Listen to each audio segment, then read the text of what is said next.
السلام عليكم. حبيت نتكلم عن الموضوع اللي صار في طريق الجمعة هذه، وشي وجع لي قلبي والله. أنا شفت برشا توانسة يعملوا في فيديوهات ويعملوا في سيكونسات وشوي شارلي وهما ضد الأتاك ومش عاجبهم الحال، وذي حرية تعبير وناس مسكرة. حرية تعبير، ها؟ حرية تعبير يمسولك الرسول متاعك، ها؟ حرية تعبير يصورولك الرسول صلى الله عليه وسلم عريان، ويصوروه يرضع في بيبي، ويصوروه معناه على حاجات تحشم حتى الواحد باش يقول. هذه حرية تعبير اللي تحبوها معناه. ومحلاكم في النفاق وضربة ضربتين فلسطين وغزة ونحن مسلمين، وتلقاكم تعملوا في حاجات تقول الدنيا خير. تقول تونس تشرفني أنا كنت تونسي كي نشوف الحكايات اللي تعملوا فيها، وتجيو في أهم حاجة اللي هي معناها الرسول صلى الله عليه وسلم، اللي هو أبوك وبابا وأمي وأمك، اللي هو أحد اللي باش يشبع فيك نهار آخر.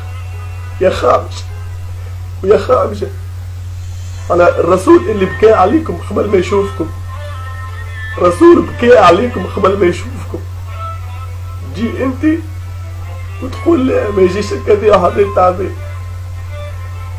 هذه حرية تعبير اللي تعلمتها في دينك معناها، هذه اللي علموها لك أمك وأبوك. هذه حرية تعبير اللي تقول أنت أنا مسلم.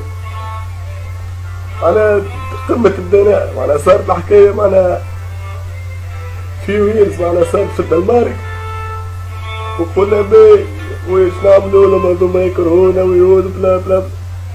يصير في فرنسا معناها اللي نصها مسلمين، اللي خويا غادي واختك غادي وفاميلياتنا معناها، وعندنا برشا حكايات غادي. ليش حبوا يمسوك المرة هذي؟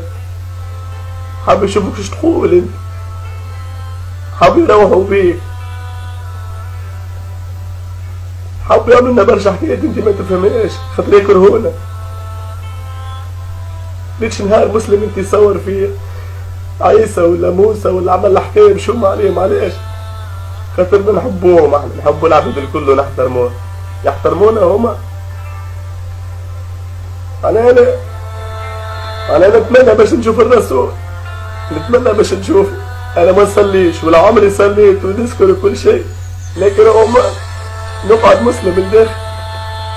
انا نتمنى باش نشوف الرسول، ونهار يجي باش نشوفوه عريان معناها على يدينا عباد مسخ.